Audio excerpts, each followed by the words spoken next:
Are you wondering how to organize your user content, your custom samples on Maschine Plus, and make it so they're easy to browse and easy to find? That's what we're going to explore in this video, and I'll show you how I've worked it out for myself. Now what I've done is organized my samples and loops that I want to use on Maschine Plus into their key, and they're labeled as their relative key as well. So what I want to show you is this browse feature for when you've added your own samples into Maschine.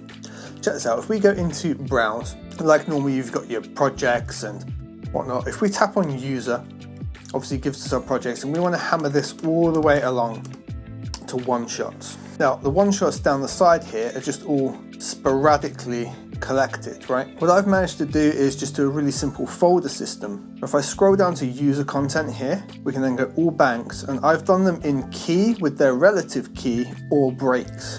F relative D minor here.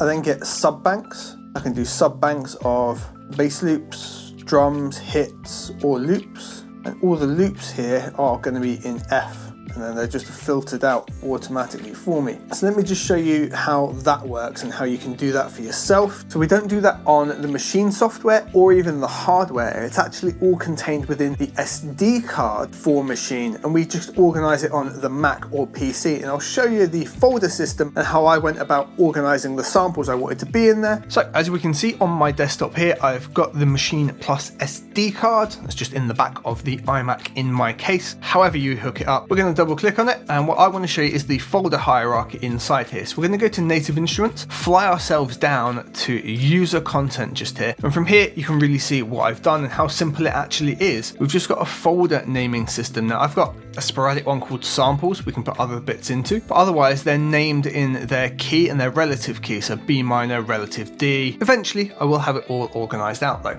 And then once it's inside here, so I've got B minor, relative D, I've then got some hits. There's just got the one hit in it for the minute.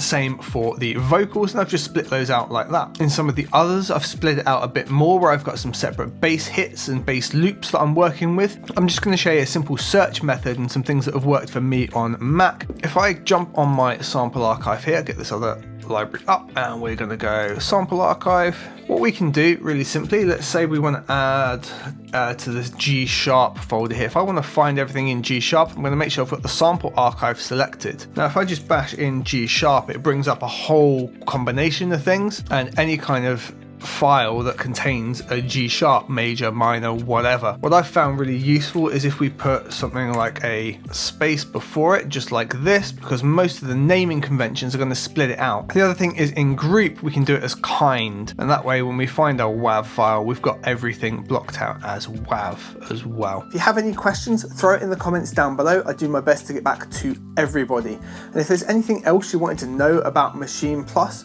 throw that down there as well. It's something I'm really exploring because I'm loving working with this bit of hardware. If you want to see some of the beat remakes I've been doing with Maschine Plus, watch this video next right here, where I made a classic Wu-Tang beat that was good enough to get copyright stricken, so I don't even make anything from you watching it. I just appreciate a bit of support. If you're enjoying it, check it out.